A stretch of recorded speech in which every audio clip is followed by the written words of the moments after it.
go live. And it might tell you before it tells me. Let me see.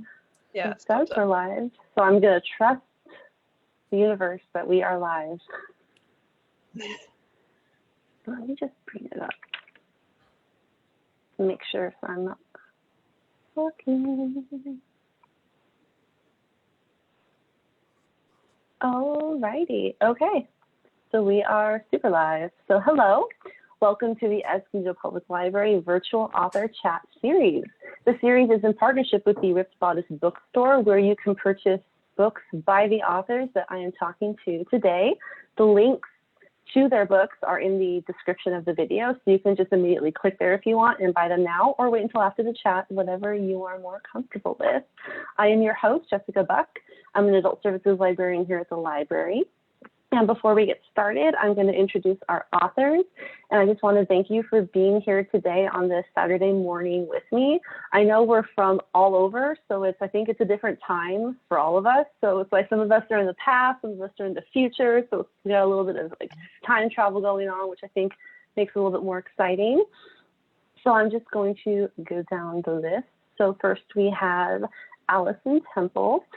Has been a writer since the 2nd grade, where she wrote a short story about a girl and her horse. Her grandmother typed it out for her and said she's never seen so many quotation marks from a 7-year-old before.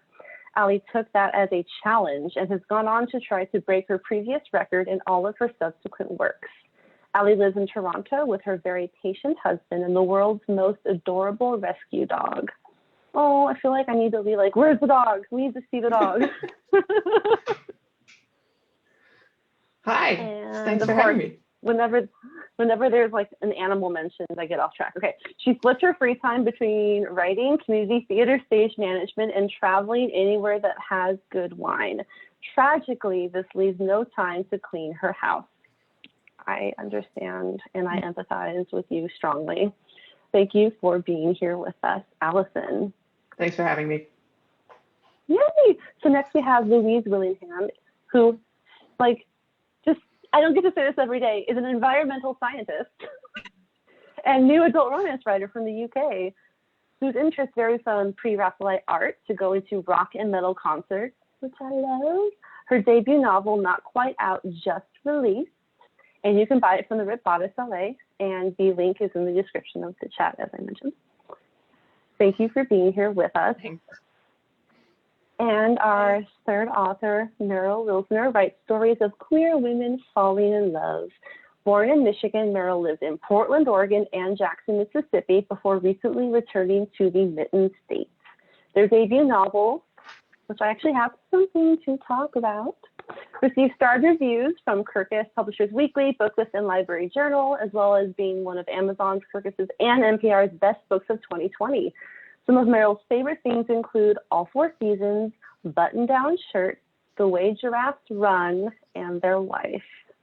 I love reading the bios that you guys come up with because it's always so much fun to see like what is so important that they're going to put it in their little bio. And the fact that The Way Giraffes Run, Meryl, is in yours. I really like The Way Giraffes Run.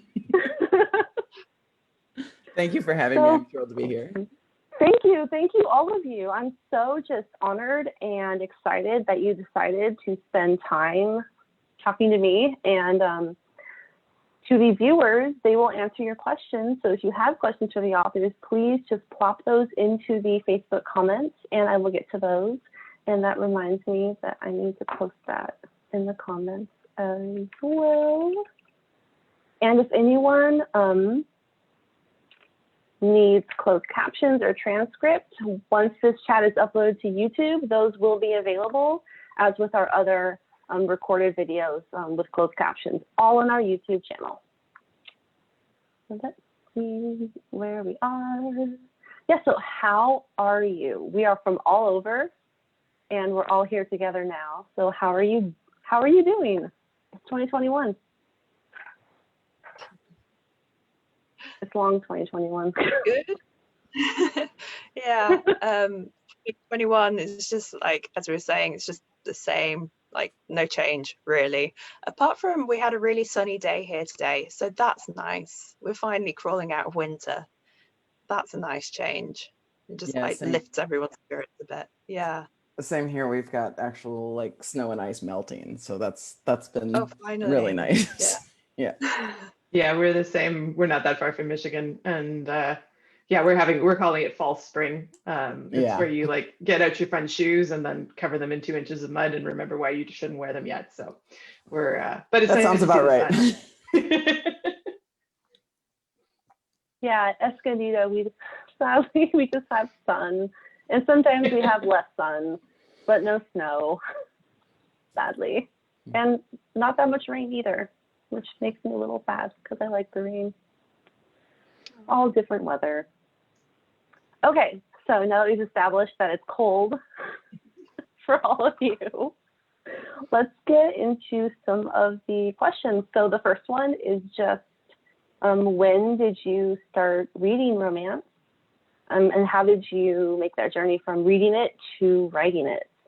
And let's start with Louise. You're first. You're up. Okay, I was thinking about this. I think like probably Pride and Prejudice is like where everything started from. I know it's classic, but it's also like the most romance of romance. And that whole getting to know someone and thinking you know them, but you really don't, and you've got the wrong end of the stick, and how that just grows. And it's like such a timeless story that you can see acting out through all our favorite stories now. There's always a big misunderstanding, and someone who you think is a good guy is terrible, and someone who you think is terrible is actually wonderful.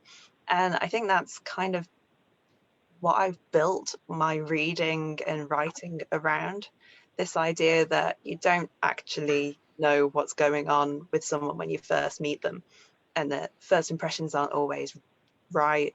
And that's what I love about romance, that you get to go on that journey with the characters and find out what they really like about each other, what they dislike about each other, and how they're going to reconcile those problems.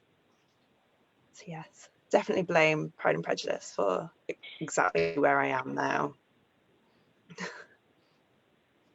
The gateway book. Yeah, definitely. People who know me know that I collect it. I have quite a few copies of it because Oh my gosh. it's just nice to have around, and I never get sick of it. And Elizabeth Bennet, I mean, come on, she's like the hero we all want to be, but also here we go, I would never make the same mistake as you. Gosh, you're such an idiot. We love to be annoyed with her. And like that's important to me, I think, in like a romance, that you have that person who you're really rooting for, but also you think, oh, come on, get it together. Yeah. I like, one of my friends and I use the phrase idiots to lovers, where you got to have characters who you're just like even as a writer and as a reader, you're just like, why are you doing this? Like, this is, can't you see what's right in front of you, sort of thing. Yeah. That's my favorite thing to read. Yeah, I love when that. you're looking at them, you're like, how are you so stupid? But that's because, you know, as the reader or as the author, you have the overview where you can see exactly what's going on. The poor characters haven't got a clue, bless them. They're just making the mistake. I would like to confess that my introduction to Pride and Prejudice was the Colin Firth miniseries, and I knew nothing about the story. And I was probably only 13 or 14 at the time. And I said to my mother in between episodes, I was like, I think I really like that Wickham guy. And she went, oh no, she's going to wind up with Darcy. And I went, she is? And like, I didn't see that coming. So sometimes even the readers don't see it coming. I just want to, like, in defense of the readers, sometimes it doesn't work out the way you think it was going to. Oh, it's brilliant. And that's what's so nice about being in a book, I think, getting really stuck into something that you're reading or that you're writing, that you find out these things as you go. And like romance does that so well. Everyone's like, Jessica, don't talk about Austen like too much, because this is talk about other things. But it's like, I love Austen so much. I have all the books, all the adaptations. I have an action figure, and that's I just love it. And when you said you collect Pride and Prejudice, I used to collect copies of Jane Eyre, And it got to the point where I was like, I need to just stop. But I think I like saved 3 of them, and they're packed away. But I have one of those like super small, like sometimes with the classics, they do like the really small library versions. I have this small red one that has like gold pages on the edge, and it's so beautiful. So it's like, I understand that like need to collect, because, it's really hard to control that. So we'll only talk about Austen if you guys bring it up. Okay. So Allison, how did you start reading romance, and how did you make the journey from the reader to the writer? Yeah, I came to romance really what I think of as really late. A lot of people, when you ask them about romance, they'll talk to you about like they had a sister or a mother who would like hide harlequins under the bed, and like I don't have that story. I was an epic fantasy reader through all of my teens and 20s, and a little bit of Austen. But I didn't really think of that as like romance. And then in my late 20s, Twilight came out, and I feel ashamed admitting that, but like I inhaled all of those, and then I hopped on the YA vampire bandwagon, and I read everything. And then I was taking a train ride, and I'd run out of books, and you can't take a train ride with no books. So I ran into the drugstore across the street, and I bought what I thought was just another vampire novel. And then I was on the train, and people in the book were taking their clothes off, and I was going, what is going on? And it was Cheryl and Kenyon. And so I read all of those. And then it was just this like fast downhill slide to romance readership. And it was just, so I was about 29. It was 12 years ago. It was at the dawn of ebooks. So like suddenly they were available, and I could take them with me everywhere, and I just read them constantly. And from there it was like, I don't know, it was a fairly easy leap to go from reading them to, I wonder if I could write these. And I tried, and most of my original manuscripts were terrible or unfinished.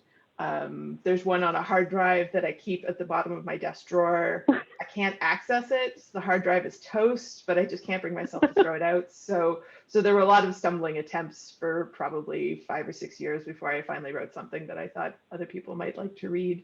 But yeah, once I got into romance, it was just, I want it all. It was great. I think I'm sort of similar in the coming in late to romance.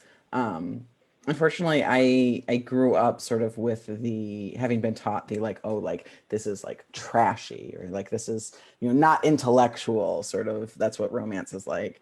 And what I got really into was I got into fan fiction, and I was reading so much. I mean, I was reading romance. I just didn't think of it as that at the time, but I was like only reading fan fiction where 2 people were falling in love. Like was very clearly reading romance for, you know, I don't know, probably like 10 years before I sort of was like, oh, like figured it out. So yeah, I mean, I'm very glad to have, you know, moved past that sort of literary elitism that I think a lot of people are taught growing up and as adults too. And yeah, so I was sort of reading and writing romance before I realized that's what I was doing. And there's never been anything else for me. Like I was always going to be a romance reader and a romance writer. And even when I was, you know, stuck in that mindset and was thinking, oh, I'm going to write the next great American novel, whatever that means, it was going to be a romance. I just didn't realize that at the time. So it's always been who I am and what I've sort of known I was going to do forever. I just didn't realize it was romance at the time. I was the same as a reader. I started young reading romance novels, and then all of a sudden I was just fan fiction all the time, all day long. And it was always the stories that focused on like the relationship. So it's like I didn't even realize it, but I was always drawn to that. And I will say that when I am at home on my phone and I start giggling to myself, my husband's like, "Are you reading the fan fiction?" I'm like, "Yes." So I completely understand. I love the fan fiction because they're great. And I love the romance because there's love for everyone. And I think that is just the most hopeful, uplifting thing that we can have. Yeah. I have only just now discovered that there is fan fiction that doesn't involve romance. Because because I didn't I mean, know they're that. okay, but I've never read To any of each their those. own, that's just not what I'm looking for. So tell us a little bit about your books. And I don't know who to start with. How about Meryl? I'm going to go like back and forth. I do have a copy of it, as I saw you did. I love that. Something to talk about is a story of a Hollywood showrunner and her assistant who there's a seemingly not so innocent photo of them taken of them on the red carpet at an event. And from there, everyone decides they're dating, even though they're not. But they realize very slowly, idiots to lovers, that maybe that's not such a bad idea after all. It came out last year. It's sort of like, I still kind of feel like it's my baby. And yeah, I love it a lot. It's a contemporary romance. I don't know. I haven't talked about it in a long time. I haven't done an event like this in a long time. So hopefully I'm saying smart things. No, you are. And I'm going to go with Louise next because yours was also your debut. So let's hear a little bit about yours. Yeah, so not quite out, literally just came out, and that's been wild. It's been so exciting. Like the whole lead up has been everyone going, "Hey, your book is not quite out," and I'm like, "Yeah, I know." And as the title suggests, it's about kind of treading that line between working out whether to come out to people or not. And I didn't realize actually until it was almost published that it is like a classic idiots to lovers. It's this: you have a friendship, you think this would be really nice if it was something else, but maybe not. Like, let's not push our luck. And about overcoming all sorts of challenges and difficulties and miscommunications along the way. It's a new adult, which is exciting because I think 19, 20, 21-year-olds are just so messy and wonderful, and you think you've got everything under control and you've got nothing under control. And so that's such a great age range to be writing in. I tell people that the main theme of it is accepting and knowing that you can love someone without knowing everything about them. And I think that's quite a big theme in queer lit, especially because like everyone's got layers to them. Everyone's got secrets and histories and things that they don't necessarily feel comfortable sharing immediately, and how sometimes that's okay. And you can take as long as you want, or like just never actually put words to it if you don't want. So yeah, that's my little book, which amazingly is out in the world now with people, and people keep sending me pictures of them holding it, and I'm like, oh God, there it is. And Allison, you have quite a few books, and the most recent one, Uncharted, is so exciting. Pirate. Yeah, no, it's been so fun. It's a pirate book. So yeah, it's weird to be the veteran on a panel like this because I still feel quite new. But Uncharted is my 8th book, and my 9th book comes out next Thursday. So Uncharted, just gonna make sure I can see the thing, it sort of toes the line between fantasy romance and romantic fantasy, but it's for the longest time I called it the lesbian pirate adventure, and it's not a princess, but a young woman, Georgina, who sort of gets roped into marrying the evil prince. And he's really a horrible, horrible human being. It was the first time I ever wrote a true villain, and it was actually a lot of fun. And sort of just as it looks like she's going to have no chance or no hope but to marry him, she gets kidnapped by Captain Cinder, who is the most notorious pirate on the seas, and who actually has a secret that ties Georgina and Cinder together. And then they go off on a huge adventure. And try and also idiots to lovers try and sort of get out of each other's own way and sort of come to an understanding and love again. So yeah, it was a departure for me because all my other books have been sort of contemporary male romance. But this story sort of hit me between the eyes a couple summers ago and was like, okay, you're going to write this now. And I went, but I write people who don't like their jobs. And the book went, no, you're going to write this. And it took a long time, and it was a whole saga. And I know all my friends are really glad that it's out, because now I'll stop talking about it. But yeah, I'm really, really proud of it, and people seem to enjoy it. So that's really, really gratifying. Well, I mean, as soon as you mentioned it on Twitter, I was just like, oh my gosh, pirates. I didn't Lady know that Pirates, I needed let's this do in it. my life. I didn't know. But you've also written contemporary. Yeah, I don't want to like plug a ton of books, but this is an example. So this is the perfect time. this is when you do it. So this is Work Love Balance, which I published last year. It's part of a duet of books. Again, guys who don't like their jobs. And they're both, those ones are set in Toronto. Well, but like other things, you know, namely Shirtless Men in a Tie. Yeah, and those ones, they're all light and fluffy. They're really great sort of weekend comfort reads. And yeah, and the newest one, Puppuccino, comes out next Thursday. I'm going to flop to one of the other questions since we're talking about genres. So are there any genres that you've been wanting, or like genres or like worlds that you've wanted to write in but you haven't yet, or maybe ones that you're currently writing in or thinking about writing in, like fantasy, science fiction, historical, like whatever? I'm always or so you impressed. just like contemporary for life? I'm contemporary for life. Mostly I'm so impressed with people who can do things that aren't contemporary, because I'm like, my brain barely works enough to set something in this world. I'm always really impressed with people who, you know, build a whole new world to put their story in. But I have a tendency to like come up with contemporary ideas like at the drop of a hat. I just have a huge list in my notes on my phone of like, what if this type of person and this type of person fell in love, just over and over and over again. So yeah, I'm pretty much contemporary for life. I would like to move into the young adult sphere as well as adult, but it'll still be contemporary for me. Yeah, I think I'm basically the same. I joke that I don't have much of an imagination, but like, that's real. I basically write about things that I can see. I'm like, oh, that's a thing. Okay, cool. Let's record that. But I am like playing around with this.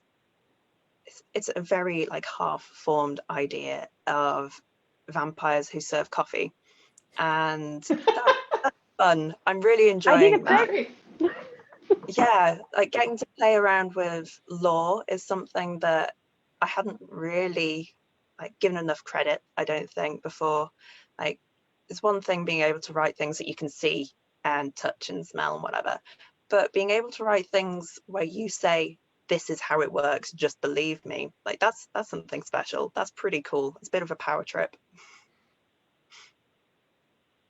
Yeah, I have. What about you, Allison? Did you? Well, I have this like tiny little budgie attention span, and so like I'm always like Meryl. I've got this list of like plot bunnies and like Scrivener files that have like one chapter started and then I move on to something else. So like my MacGuffin story that like someday I'm gonna write it is this like Butch Cassidy meets Firefly space western. There might be orgies, there might be a heist. I don't know. It's gonna be awesome when I get brave enough to write it. But like for a minute this winter, right after Christmas, I was gonna write this whole series of Gilded Age vampire murder mysteries. Oh my gosh. So it's really, yeah, it really has to do with the day and the weather. And I always tell people like, I may talk about these things, but until there's an actual like complete first draft on my computer, I can't promise that any of them are ever gonna get published, because I can't, I really struggle to like hold myself together long enough to get a beginning, a middle, and an end of any one idea. Writing is so hard. No, I feel that just as a reader, I go through stages where it's like, okay, I really need to read romance. And I read all the romance and I'm like, oh, now I'm like in a fantasy mood.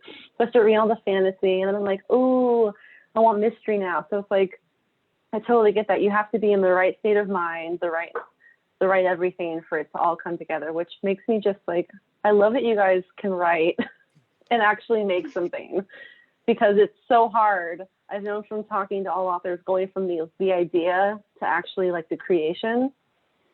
So I am so grateful that you stuck with it and wrote the books that you wrote. Yeah, Allison, I'm impressed that you even get to like a first chapter of Scrivener. I literally just have the notes app. Those are my ideas. I do not take them farther. I wrote Uncharted in Word and never again. Like I can't. I know we could have a whole writerly debate about what you draft in, but I will never ever ever do that again. My brain doesn't work that way. So yeah. So I thought I had this question in here, but I guess I did. But I'm going to ask it anyway. So since we're talking about writing, what is your, like, do you have to be in a specific environment? Do you have to have snacks nearby? Do you have to be listening to music? Does it have to be totally quiet? Can you write when people are like near you? So what's your process for what you need to create? I'm curious. I think it's my turn to go Who wants first. to go? Although, yeah, I do and I don't. These headphones are like really critical. I could be in the house by myself, and if I don't have the headphones on, somehow it's harder to focus. I don't even have to have like music playing. I just literally need the pressure on the side of my head. It's so weird. My favorite place to write at home is outside on the back porch in the summer. Snacks are good. Fresh cherries are always nice. I really miss, in pandemic living, I really miss going to Starbucks and just plugging in. I know. I miss coffee shops so much. It's so bad. And it's so, I don't even, like, it's not about the productivity. It's just about somewhere else to be, other people. You can people watch. I know I freak people out because I'll be thinking and like staring at the woman across the way, and I know she thinks I'm looking at her, but in my head, like people are making out in a club and it's fine. Like I really miss having that space and that interaction, or that not interaction, but just the opportunity for it. But yeah, but otherwise, I've written on moving trains, I've written on the sofa while we're watching a basketball game. Writing is hard. We talked about that, and you have to sort of keep pushing through, even if it's just with your notes app on your phone when you have a brilliant idea. So I try and make space for it wherever I can. Yeah, I miss coffee shops so much. Both coffee shops and bookstores are places that I would go and, find some place to sit and write. And I think part of it is you're in a different environment, you're somewhere new, but also then like, I'm not going to get distracted by like my pets. I'm not going to realize like, oh, the kitchen's really messy, I should probably clean up the kitchen. Like I'm not going to have these options to be distracted in the same way that I am working at home. So yeah, I really miss being able to just sort of go someplace and find a comfy or not so comfy chair and write. That's what I used to do a lot. That's how I drafted most things. Even libraries, like going to the library and sitting down and writing is so wonderful. And now that I'm just like writing at home all the time, not the only way, but the main way that I accomplish anything is I bother my friends enough until they will come on Zoom with me, and we'll, talk for a little while, and then we'll be like, okay, we should write. All right, let's write for 20 minutes. And we write for 20 minutes. And sometimes it ends up being like, we're on for 3 hours and we wrote for that 20 minutes only, and that was it. But sometimes, you get in the zone and you're like, you come back from that 20 minutes and you're like, oh, I'm doing really well. This is what I'm doing. Let's go for another 20 right away. And you immediately mute yourself and turn off your camera again and go for another 20. So that having other people to sort of push me in the right direction is basically how I write in pandemic times. Yeah. I like the idea of going and sitting in a cafe or somewhere and writing, but I guess I'm kind of the opposite. I'm a bit of a recluse. I like being in my own little space where I can have music playing loud, like not through headphones, and things will happen, like the cats will walk in and I'll just like, it forces me to look away from my screen for a few minutes, and that gives me the little break I need to go, oh, okay, let's work through this idea instead. Like I miss having the option to go places. But I think I've always been very secretive with my writing. I've always kept it very close. I write on Word. I'm one of those people. I I would write on Google Docs on my phone if I needed, like as a last resort, if I'm out and about. But I like to sit with my laptop, not at a desk, but like somewhere comfy, and just completely focus, just me and it for a bit. I think, yeah, obviously snacks are always a must, because who knows how long you're going to be sat there for. If you haven't got something that you can easily just like pop in your mouth and keep going, then it could be hours, and that's not okay. We need to be kept fed. But I think I did a bit of writing in like the Starbucks at my university while I was fighting through one of the many final drafts of Not Quite Out. And it just felt weird. I was like, there are people around me who know that I'm writing. So I'd have it like the page zoomed right out. I'd be writing in like size 9 or 10 font, just because I was like, don't come near me, don't ask, don't distract me.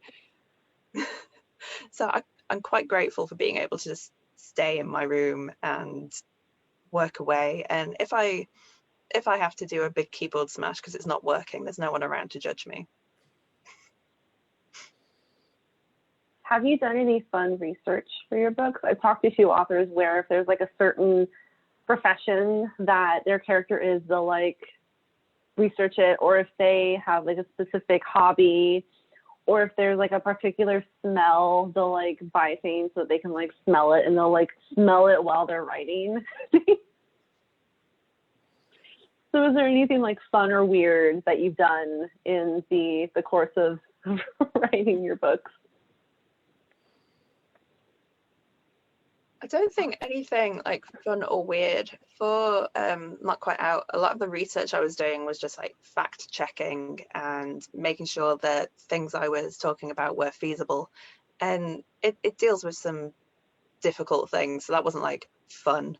I think the closest to that sort of thing is one of the stories I'm working on involves a huge road trip, and that huge by like UK standards. And so I haven't been able to really work on that during lockdown because I haven't been able to immerse in that. I was driving a lot at the time of first drafting it and first drafting it. Like I was driving from Portsmouth and Southampton up to Birmingham, which is quite a trek for us. And my idea was, imagine doing this, but like twice or triple the distance. And so that's probably as close to immersing myself in it as I've got, really. Like this, going through a situation and working out, right, okay, how can I translate this onto page? And then sometimes just being sat in my car on my commute to work, thinking, yeah, this does kind of suck, sitting here and not having anywhere to go.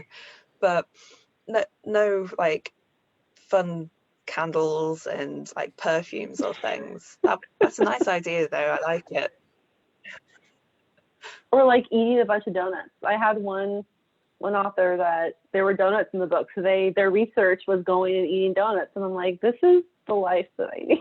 Yeah, write that like off on ice your cream? taxes for sure. Right? Every donut I ate this year. There's ice cream. So yeah, that's why I'm like, I want to know, like, have you guys had to eat?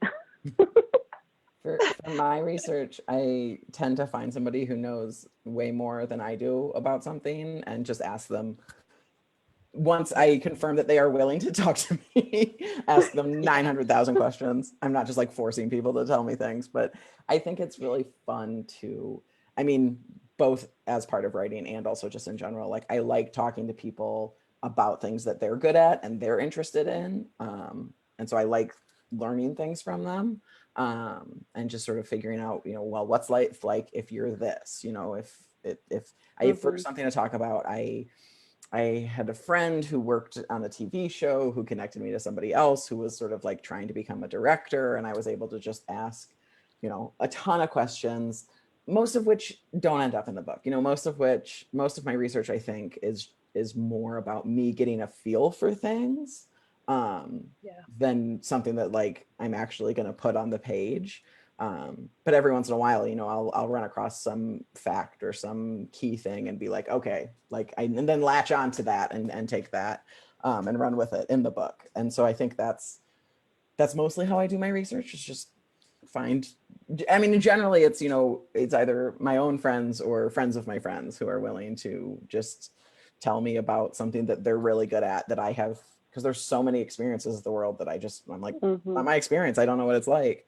And so that's my favorite way to do it. And I just learn a ton that then I mostly don't use, but but I have it in my head if I do need it.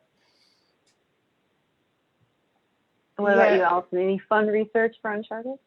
I was thinking about that. I mean, I unfortunately don't know any lady pirates, so I had to make that part up. But I was thinking about what Meryl said at the beginning about you were always going to be a romance writer. You just didn't know it. And the more I think about it, I think I was always going to write a pirate book, and I just didn't know it. I grew up in Eastern Ontario, sort of halfway between Toronto and Montreal on the St. Lawrence River. My family, we were sailors. We spent a lot of time on the water. We were maritime nerds. Like we more than twice, I think. We took road trips to this like living museum called Mystic Seaport, which is in Connecticut. It's one of those places where like if you live there, it's like mandatory field trip destination, and it's all tall ships and whaling and things like that. And we went there multiple times. And we bought the sea shanty cassette tapes to listen to in the car. So like when sea shanties were big at the beginning of this year, I was like the salty old lady in the background being like, you don't know sea shanties.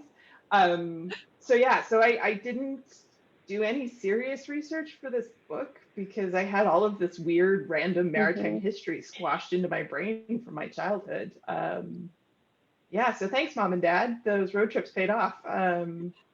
It just sort of, I was always going to write pirate books. I only figured it out a couple of years ago. I love that. That's brilliant. I was always meant to write a pirate book. My destiny. Which, I mean, like, pirates are, if there's a pirate involved, it's probably going to be pretty good. Like, in my experience. It's exciting and messy. Especially if they're singing. Yes. Yeah. It was a fun time. Let me see what questions we got. Okay. So let's talk a little bit about the importance of LGBTQ plus representation in romance, in everything, specifically in your books. We don't have to get into anything heavy. I know yesterday was intense, so we don't have to talk about that, Meryl, at all. But we can. I figured that would be what we talked about. I know. I was thinking, this is why we're asking these questions, but now it's gonna like be super crappy. So this week, yesterday I had a tweet go somewhat viral, or a Twitter thread, I guess, because this week a different library, I got uninvited from an event that we were supposed to do because my book is queer, and like I honestly the response has been amazing. I've gotten a ton of support. I've gotten other libraries who are interested in doing events with me. But honestly, that's awesome. Yeah, it's been really nice. But honestly, the reaction kind of surprised me because as a queer person, I was like, oh yeah, like this happens. Like, I mean, it's not that I don't think it's terrible and I can't, list all these reasons that it's bad, but it was like, it honestly wasn't particularly painful for me. I was like, okay, like words I probably shouldn't say in an event, like to this group. Again, it wasn't the library that made the decision. Yeah. The library had been sort of pressured by politicians that if they had queer programming, that the politicians would use it as an excuse to cut funding. So like I haven't said the name of the library, and I won't be doing that because I don't. It was a very nice library. I've had a great time talking to the person as we were setting up this, sort of the event, and just once the final approval was happening, it turned out, that would be a detriment to them. They would lose money if I came there, and I totally understand that. But yeah, I mean, it's easy for me to talk about like, why do I write, queer stories? I'm like, well, that's my life. That's what I'm interested in. That it just sort of like, that's what I write. No big deal. And I think that I think that sometimes there's sort of a pressure to act that way, that just like, oh, like, you know, we're just like you, straight cis people, like we're just the same, love is love, that sort of thing. But it is important, and we do live in a place and a world that still has people who will, take away funding from a library if they have queer programming. Like, so it is, I do think that queer rep in books is really important for plenty of reasons, and just for existing, for both young and old people to see themselves in books. And I think also like recognizing that it's possible. I think a lot of queer authors, can often say like, oh, like I want to write the book that I wish I had when I was younger. And when I was younger, like I didn't know myself very well. I had no idea what book, like I wasn't somebody when I was younger being like, oh, I wish I could read about someone like me. I was just like, I wasn't longing for that. So I don't really have that, that pushing me of, oh, I want to write for what I wish I had when I was younger. But I do wish that when I was younger, I sort of realized there were more options than, the cis het world that we're sort of expected to be a part of. So yeah, just knowing that queer people exist and that there are options for who you are as a person, I think is really important to see that in both in real life and in, fiction and media.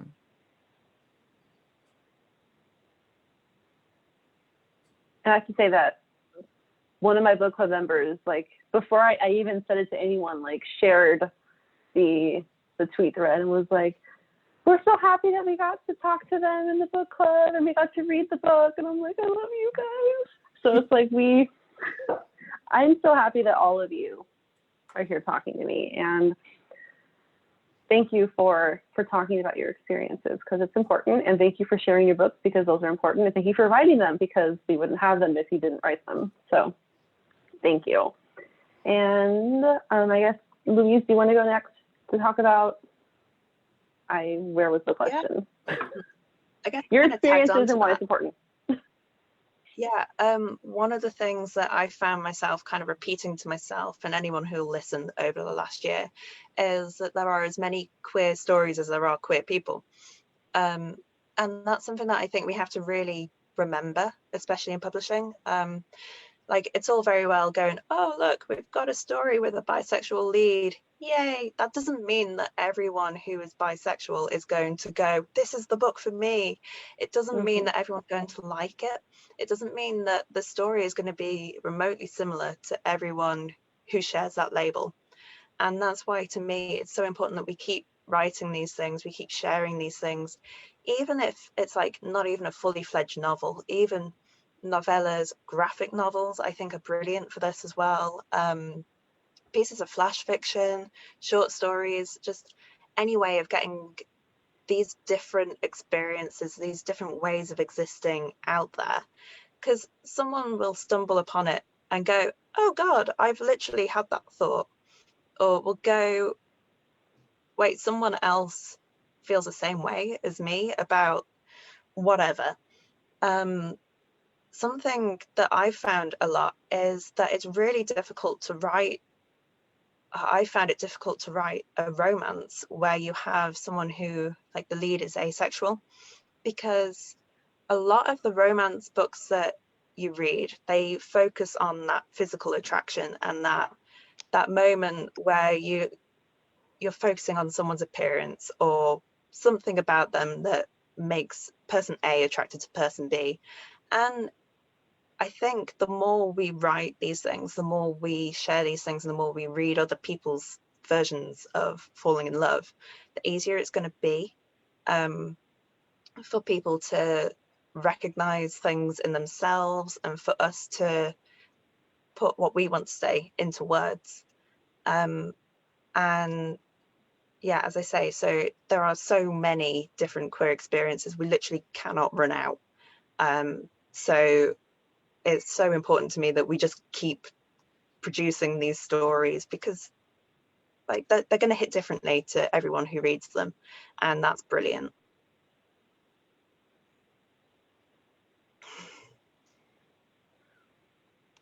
Yeah, I guess this question I always try to answer carefully, because I'm not an own voices author writing in the queer space, and I want to acknowledge that, and acknowledge that what I'm writing isn't necessarily someone's authentic experience. But I mean, it's still, you know, to paraphrase our prime minister, it's 2021, and so, you know, why shouldn't these stories get written and told? And you know, and the more they get written and told, the more people look for them and demand them and buy them and share them and talk about them. You know, so one of the things that I'm really grateful for, and one of the things I work really hard on, is finding opportunities to read from own voices authors and make sure that what I'm writing is as sensitive as possible, and that I can share books like that with other people when I really enjoy them. Because, you know, Louise said it, like, there are as many stories as there are queer people, and the more we can get those out, you know, the more people will find their own stories and find ways to share those stories. So yeah, I think it's important. And you know, if not now, you know, there's no point in waiting. The more you get them out, the more people talk about it. So yeah. Yeah, I think also to Louise's point of that there are as many queer stories as queer people, I think that non-queer people sometimes don't recognize that. And in terms of, like, you know, it's like, oh, this is a queer story, so it's going to be about, or at least have to mention how, you know, hard it was to come out, or how people in their life, you know, rejected them when they did, or anything like that. There's just sort of a set idea of this is what it must mean, like this is what queer people must feel. And, you know, that's going to be a lot of people's stories, but it's not going to be every story, and it's not going to be every experience. And so I think that it's also important to get all these different types of stories out, because, you know, I'm always going to write, you know, happy endings, you know, queer people falling in love, everything is good and wonderful at the end, because that's what I like and that's what I need. But I also recognize that there are plenty of people who, you know, queer people who want a dark and gritty and, you know, what I might think of as a depressing story might be something that sort of they're able to latch onto and you know, feel good about, feel a certain way because of. And I'm not going to be like, oh, well, you can't write that because it's queer, but it's sad and I don't like it. Like, no, like different people like different things, and we need all of, you know, all of the different things so that we can sort of understand ourselves as well as understand each other better. And I know that publishing is different everywhere. Has there been any experiences where you were told that what you're writing might not reach enough people, or maybe you should tone that down, or maybe you should have something more like this? Have you ever been told like that with your writing? Because I've had someone, an audience member, ask that at a previous chat, and I thought I would ask you as well, because that one was about body representation, and this is about a different kind of representation. So have you had a lot of support, basically, from your publisher and the whole publishing process in telling the story that you wanted to tell? If you can't answer that, it's okay. Yeah, I think because I have been working with an indie publisher, we have that bit more freedom. Like, they like the story, they connected with it, I obviously connected with it, and we're like, cool, let's go. Where we could kind of make our own rules a little bit, which is probably one of the reasons I've been able to deal with some difficult topics that you don't really see in traditional publishing, because we were focusing on the story that we wanted to tell, not necessarily the story that we wanted to sell, if that makes sense. It was very much the people who want and need this story will find it if we give it to them, rather than we want to reach as many people as possible with this.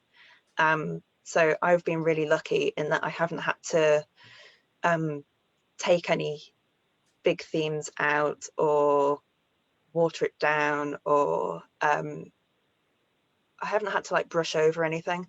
One of my early readers, she got to like page 3 or something, and she was like, "You've written bisexual already." I was like, "Yes." And she's like, "You just don't see that much in traditionally published." Like, it's quite a big event to have a traditionally published novel where you have someone explicitly stating, "Here is my sexuality, and this is why this is important. This is why you, the reader, need to know." But I haven't had any of that like red tape, that "Oh, are you sure you want to use that word explicitly?" And again, I think it's because I've been working with an indie publisher, and that's been a big benefit, I think. Yeah, most of my books are self-published, so I do what I want. And yeah, I mean, my first book was with a publisher, but it was also a small queer indie press, and so they were more than happy to tell the story the way I wanted it to. And since then, yeah, I mean, I write the stories I want with the pairings and the representation I want. Uncharted, I worked with a mostly queer editing team, and they were really lovely in terms of pushing me for more representation, more diversity. And I really appreciated their input, and the challenge of doing that in a way that was right to the story, but also sort of sensitive to what they were suggesting. Yeah, but I mean, that's the upside to self-publishing, right? Is you don't get that pushback from people who go, "Oh, I don't think that would sell." Like, too bad. It'll be out on Friday. Yeah. So yeah, it's a lot of fun. I've talked to a lot of authors that started traditional and then they went to self-publishing because they had experiences where they weren't being able to tell the story they wanted to tell. So I like self-published. I wish I could buy more in the library. I'm working on it. Honestly, self-publishing sounds so hard to me. Like I can barely focus long enough to write the book, much less, figure out covers and, oh, when should this release and things like that. I'm very impressed with people who can self-publish. My brain doesn't quite work that way. I need other people prodding me along and doing some of the work as well along the way. But yeah, I did get a lot of support with something to talk about. That has been really great. But I do also think that just in general, like of course there are gatekeepers in publishing, and I don't think it's always intentional. It's not like anyone has ever said to me like, "Oh, like this is too gay, like take it out." But I think it's more, understanding things that queer people might have gone through, something that I could say to a queer person that they would be like, "Oh yeah, like I remember when that happened to me," that, to a non-queer person, they might be like, "I don't know, like I don't get it. I don't know what you're talking about. I'm not." So it's sort of that, which is, it's bigger than just like queer or not queer. I think that there's gatekeepers there in terms that publishing is primarily white, like way too white. And there's that like, "Oh, I didn't connect with it." That sort of amorphous idea of connecting with a story that I have definitely, I feel like, sort of pushed up against that. It wasn't intentional. It wasn't somebody, trying to tell me to make my stories less queer. But it was just sort of the lack of connection, the lack of understanding. That it wasn't meant for them. Yeah. And that's like, that's fine. But I think it demonstrates that we don't just need diverse stories. We need, to diversify publishing as a whole, and especially gatekeepers and people who have the ability to stop a book from ever making it to being published or anything like that. I think that's really important, to have more than just straight white men doing that. So I think on that note as well, it's quite important to realize, like I've noticed a lot through being on Twitter, a lot of when we talk about publishing, a lot of the focus is on really American issues, and how much more accepting publishing is of like traditionally American stories, Like, I know people who are writing and publishing really authentically Italian stories, for instance, and they just don't seem to get the same limelight. And a lot of that, I think, is just because of where a lot of the publishers are based, and that's fine. But like, we are a huge diverse world. Why, as you say, why is it just the same sort of people getting to make the decisions all the time when there are all these wonderful stories? Like, just think about how many different countries there are, and then how many people within each of those countries, and we get to see such a sterilized Western view of it all. And that's where we get harmful stereotypes and like naive stereotypes as well, where we don't necessarily realize that what we are stereotyping is a bad thing because we haven't been shown any differently. And that takes, I think, a lot of empathy from publishing to realize actually how we've presented this topic or how we've presented this nationality or this race isn't necessarily correct or isn't necessarily good or fair. And that's where we have to really like open up the conversation or open up the industry to people who are telling these stories. They're just not getting the spotlight for long enough to make an impact. And that's, yeah. I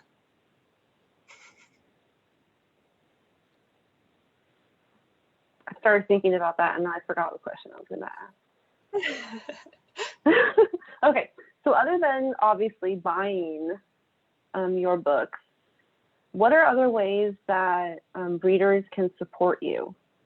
Just for the people watching who might not know how else they can support you. Hopefully people watching know that libraries are great, as this is an event with a library. But yeah, I think that a lot of times people think that, oh, like I have to buy the book, like that getting it from the library is bad and I shouldn't admit if I'm not going to actually buy the book. But I love libraries. I love when people read the book in the library, or I mean get a library book to read it. So yeah, requesting it at your library and checking it out and reading it from a library is also great. And I think this maybe affects Allison more than me, but like leaving reviews. Reviews are really important, especially for something like self-published. Reviews are, I don't know how algorithms on places work, but I know you have to get a certain amount of reviews for sort of your book to start showing up more, and being recommended to people a little bit more. So reviews on places like Amazon are actually really helpful, even if it's just like loved it. Like you don't have to write anything, you don't have to point anything out, just like it was a good book, great. Those are really helpful. Yeah, just talking about books in general, even if it's like, oh, I've seen this around, but I don't, like, even if you don't think you're actually going to buy it, if you just talk to people, they might think, oh, actually that does sound good. I basically only buy books if I know people have liked them, unless it's a pre-order, which I'm just excited about and I can't be controlled. Because I want to know what people have thought about it. And even if that's not like a formal review that someone's starred and typed up on Goodreads, I want to know the sort of thing that they felt about it. Like, oh yeah, this was a nice book, or oh, it was intense, but you'll enjoy it. I think just talking about books is like undervalued, and especially because we can't get around and see each other more. Like we can't just meet up with our friends in cafes and be like, oh, who's reading what at the moment? I miss that. I think that's something that people have been doing really well on social media. Like, I don't know if it's just I've been more aware of it, or people have been doing more posts and threads about books that they're excited about, or quick reviews. That's like invaluable, I think, to people who are self-publishing, indie publishing, but also trad publishing. It's difficult to do the legwork, and when you can't go out into shops and do signings and do face-to-face meetings, you need people who are just enthusiastic. Yeah. Yeah, I mean, I am essentially the CEO of my own tiny publishing company. I never planned to get into business for myself, but here I am. So yeah, libraries are huge. And actually in Canada, they have what's called the Public Lending Rights Program, which actually means authors do get paid from books that wind up on library shelves, which is fabulous. And those reviews, I've actually heard that the thing about like if you get 50 reviews on Amazon, they send you a pony is actually a myth. And certainly I have never received my pony. But I still, you know, because I don't have a publicist and a marketing budget behind me, honestly, every release I give away about 100 books before the book ever hits the shelves, because that buzz is invaluable. So if you do read a book and you like it, tell someone else about it, or tell Amazon that you liked it.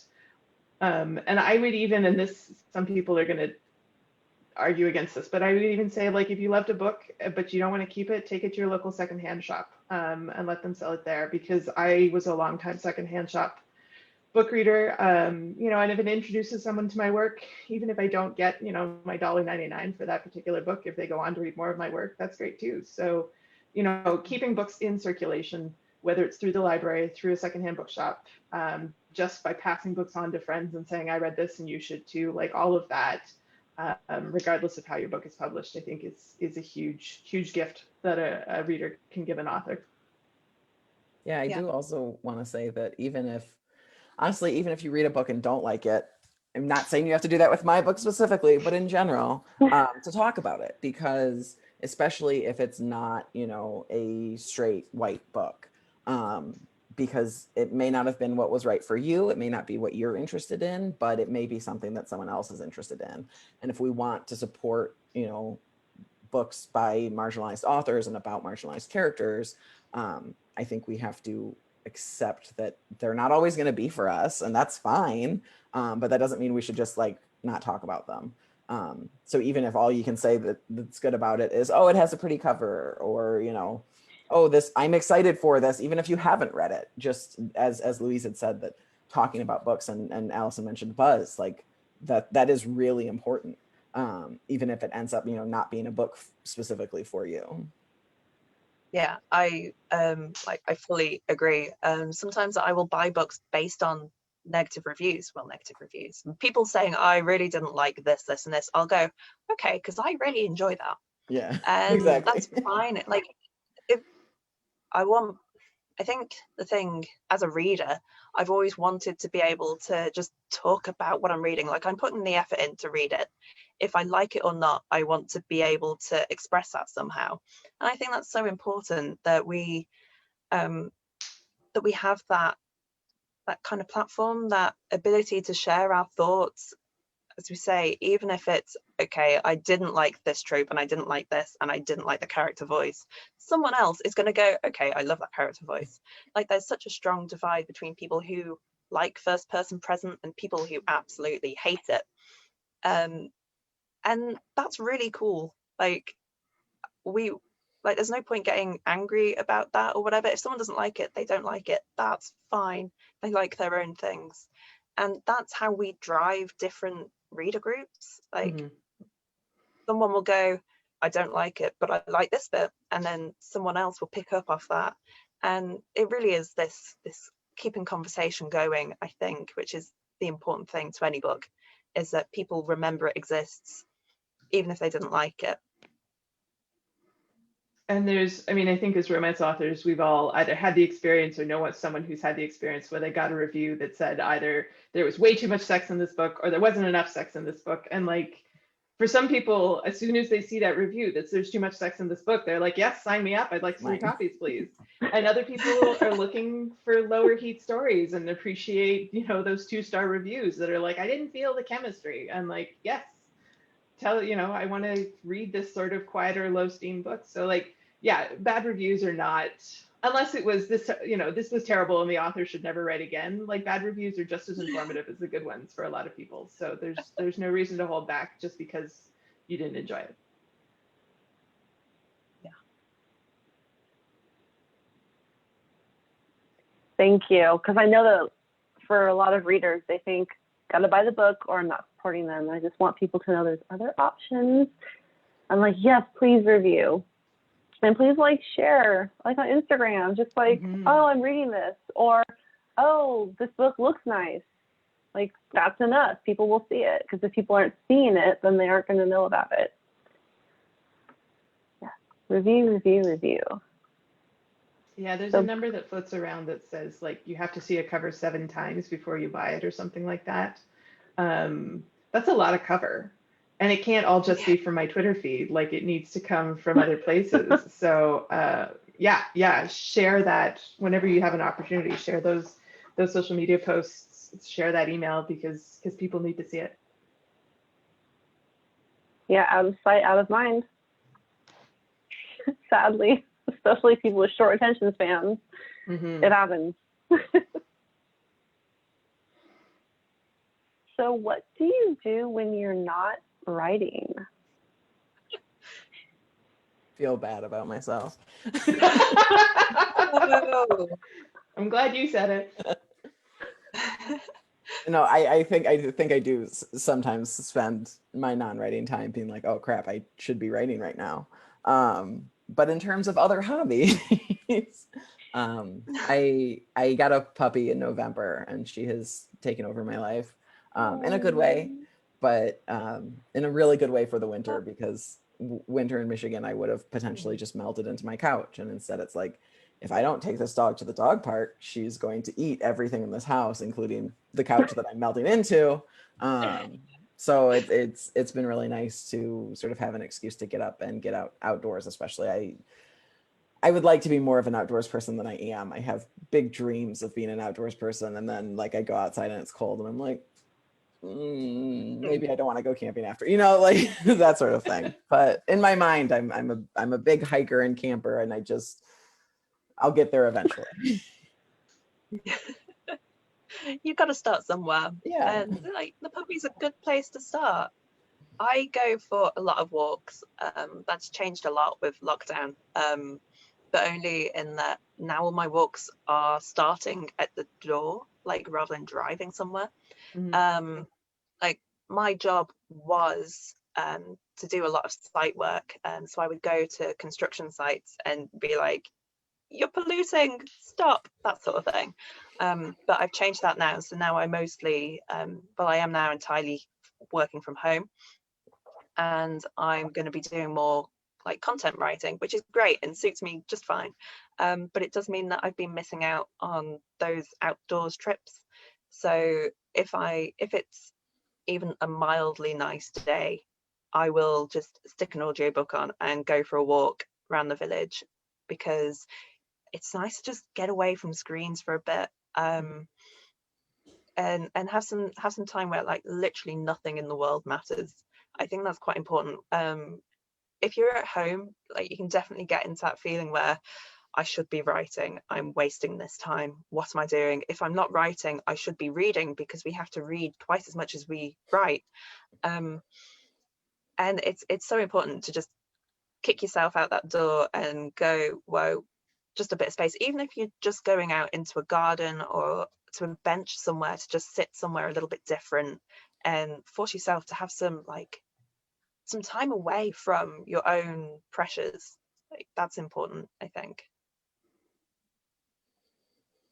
Yeah, apparently Meryl and I have similar COVID coping strategies, because we also got a dog last year. My husband and I adopted a rescue puppy from Mexico in July, and he also took over my life. My husband, fortunately, has been able to keep working through the pandemic. So yeah, so I walk the dog, I talk about the dog, I worry about the dog, I stress about the dog. I remember I'm supposed to write a book, but then now I have to go walk the dog. And then we added, because I felt like it, we added a rescue kitten to the mix at Christmas. And so now so the dog is Manny and the kitten is Maud. So we have the adventures of Manny and Maud, and it's just like full-time chaos at our house. It's just, yeah, the dog, they're so funny. The dog is this 50-pound, like, shy gentleman who just wants to snooze. And the cat is this 6-pound terror who just like has taken over our house. So not quite the way we thought it was going to turn out, but yeah, getting outside is really critical. And definitely without the dog, I would have become the furniture months and months and months ago. So yes, thank goodness for pets to keep us honest and keep us outside. Yeah, I miss being outside. I miss being outside with people, not just like 6 feet away from people, but like purposely, like I'm outside to be next to you. It's been hard. It's been a lot. So we have, yes, it has been a lot. So we have a Facebook question from Rebecca. Thank you, Rebecca. This is perfect because we're getting towards the end. So what are your next projects?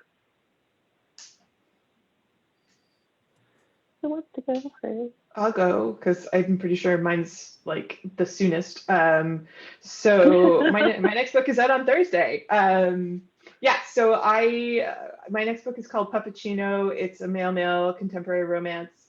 It's part of I'm really excited about this. It's part of a multi-author series on Amazon and Kindle Unlimited. So it's 10 books by 10 different authors that are all centered around this coffee shop in this fictional college town.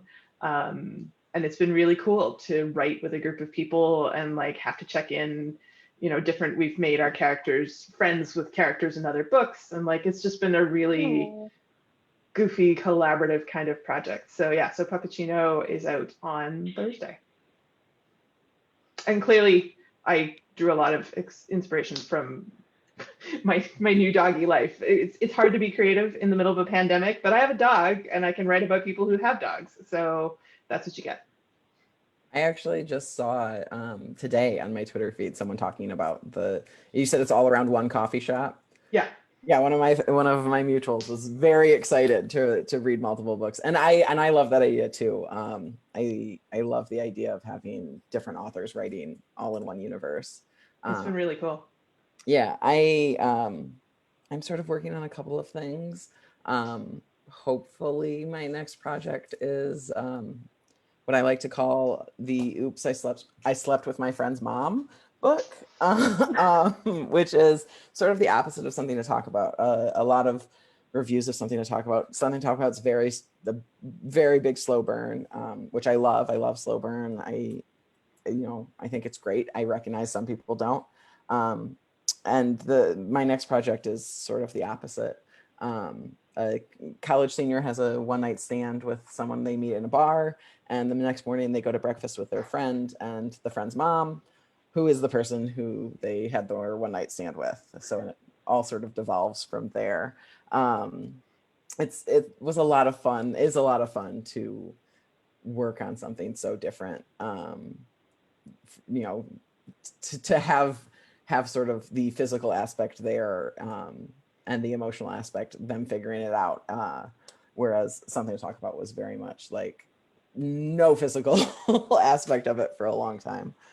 So that has been really fun. I'm also working with a friend on a co-written book about women's soccer players falling in love that we hope will come out around the time of the next World Cup.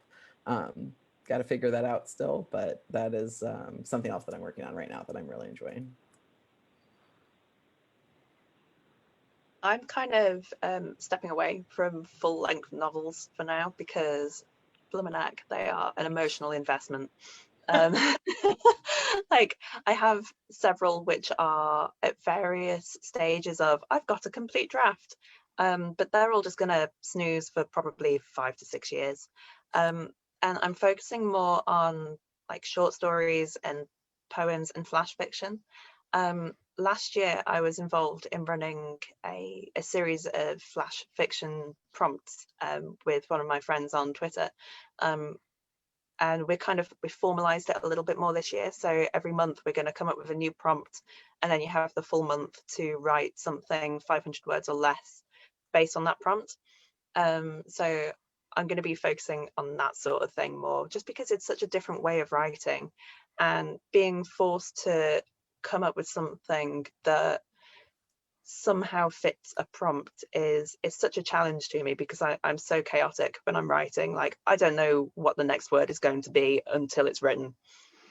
So having something where I'm like, right, it must fit this theme is a great challenge, and it's such a nice break from novel writing.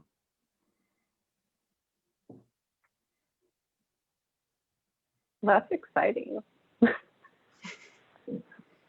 I always love seeing what people come up with as prompts, because it just makes me think about, for me, it just makes me think about school when I do exercises, and I'm like, I don't think I could do that. I would see a prompt and then I'd be like, oh, but this could happen, and then I just wouldn't even follow it. So people that can take the prompt, because it happens a lot with fan fiction. Yes. Ooh, like there's so many prompts in fan fiction, and people just come up with the most amazing fan fictions from like the exact same sentence. I'm just like, it's amazing. It's brilliant. When you get a group of creators together, like anything can happen.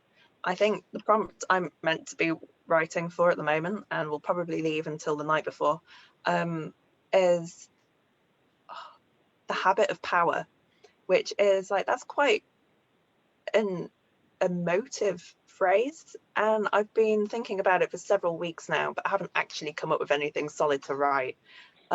But you know, something will fall into place, and everyone who joins in will come up with something completely different.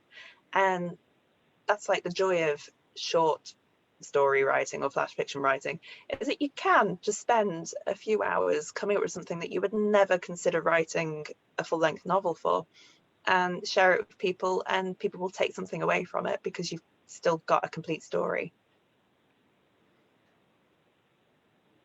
And Allison, with the series where it's going to be everyone writing a different story, but it's going to involve the characters, I don't want to take too much time because we're a little bit past, but now I'm like, I want to know.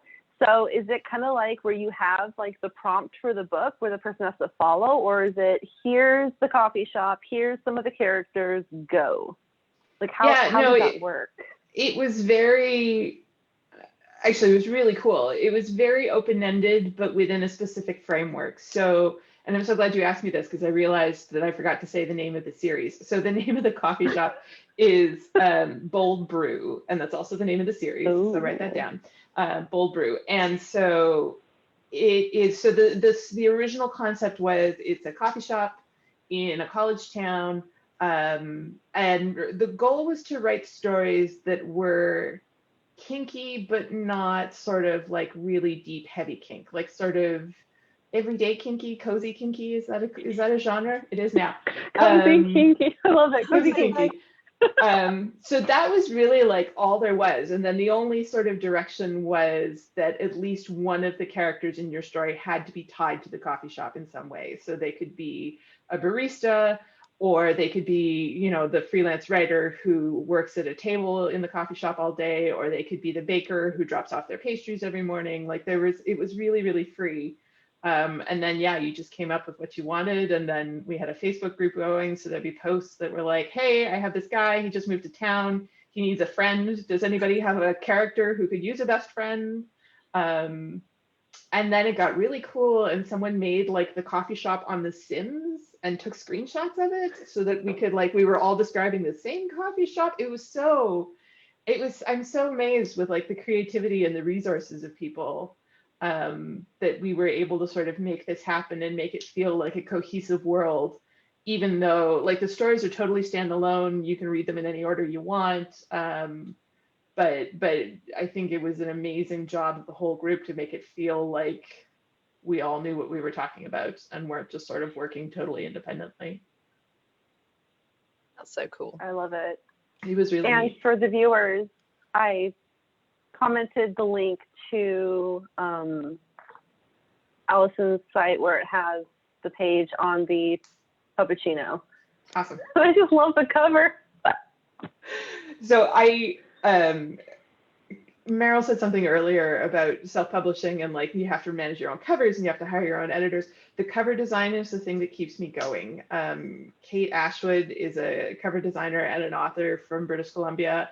And like the number of books that I have finished just so that I can email Kate and be like, okay, I wrote this book, it's got lesbian pirates in it. I really like, here are 6 things that I only sort of like, but can you make something for me? And then this cover, honestly, the only thing that's different from Kate's first draft is the crown on her head. Like everything else, she sent it to me and I cried, actually. I was like, yes, it's perfect, done. Yeah, Kate makes amazing covers. I just want to ask you all about your covers now, but we're a little bit over. It's so hard to stop talking. It's like the biggest struggle. Okay, so let's just move on to the closing question so that I can let you go live your lives, even though you've been living them with me for a little bit, which is kind of fun. That's why I love being able to do things virtually. So this is the question that I always ask at the end of these. And I always love hearing everyone's answer, but there's no pressure. There's no pressure. So what is your favorite library memory? We got this question in advance, and I was terrified at first because I was just like, oh God, like I have to like have a memory, which doesn't always work very well. So, but I think it's not, I can't give you, you know, like this one specific thing. But it's sort of my favorite library memories are ones where I am using the library, like I'm not just going to the library to get books, basically. I doing things like going there and writing. I love, that's one of the things I said, I love like getting in really cozy clothes and then going and like getting a coffee and setting up at the library for many, many hours. And, you know, that's something that I did like in college too, for studying of, okay, like it's time to go like hunker down, like my favorite memories of the library are where I've treated the library as like a home, like safe space where it's like, okay, like I'm going to go be there for a very long period of time, and not ones where I've necessarily even like checked out books, which I feel like is what most people think of. Like when you think of library, that's often what people think of. And all of my like favorite experiences with libraries are very separate from like checking out books. Yeah, as you are talking there, I'm thinking like I have so many isolated favorite moments, like things like finding books, finding a series that I then, or an author that I then get absolutely stuck on in my home library, just because they had a small selection of YA, so I like worked my way through any of the covers that I liked, and then like some of them became my absolute favorite books. To like community events, particularly through the summer holidays, like, and going to the library and being able to do things with like Lego or whatever, and it was just like this hub where people could meet. To my first and only, I think, all-nighter in a library, where I met up with a course mate before we went. We had to be at university for like some stupid time in the morning, to go on a field trip, like 4 a.m, something like that. And so I got the last bus onto campus, and I just hung out with my friend in the library all night, and we were drinking like really sweet hot chocolate from the drinks machines and just sitting there on the settees chatting away, because libraries are just like, they're like an extension of a living room. There's somewhere that you can just hang out, you meet people, you sit around and you talk, and there's books to look at, or there are things going on, or the computers that you can use. And it's that feeling of somewhere that you can just turn up and it's fine. That's what I like most about libraries. Yeah, my favorite library, my first house when I was a child, backed onto a laneway, and at the end of the laneway was the public library for our city. So it's definitely one of the earliest places I remember going.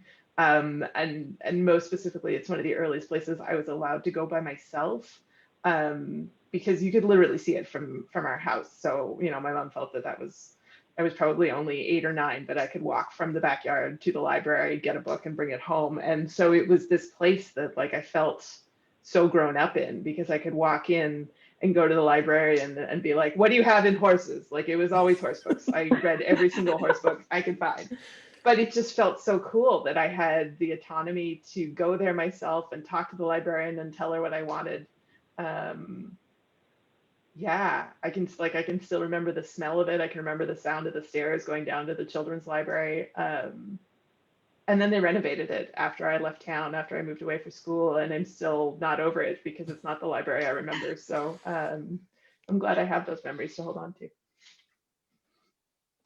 Oh, I love hearing people's memories and how much they love libraries. It makes me feel so warm inside. It's like drinking hot chocolate. It's like a warm hug. It makes me so happy. So that is the end of our questions. I don't see any more questions on Facebook. Thank you to Rebecca for your question, and thank you to Cynthia for your comment, and thank you to everyone who I don't know who you are, but I can see the number, so I know you're watching. Thank you for watching. And thank you to our authors, Allison, Louise, and Meryl. Thank you so much for being here with me today and spending overtime with me. I appreciate it very much because sometimes I just can't stop talking. So I'm going to follow the script. If you're interested in more free online programming like this, don't forget to check out our Facebook events and our website calendar to see all of the free digital events we have planned. I hope to see you here again on March 10th at 5 p.m. Pacific time for a live conversation with author Elisa Grossel-Dickey as she discusses her debut novel, The Speed of Light. If you get a chance, and I'm going to remember to do this time, I am pasting a link to our very short, very quick, very helpful event survey into the comments. If you have time, just fill it out really quick. Let me know, let the library know, and let the city know that you like the programs, you want to see more of them, and everything was enjoyable. So please do that. And thank you again to everyone. And we hope you have a fabulous afternoon or night, depending on where you are. So thank you. Thank you so much for having us. Thanks for organizing this. It was great. Bye-bye.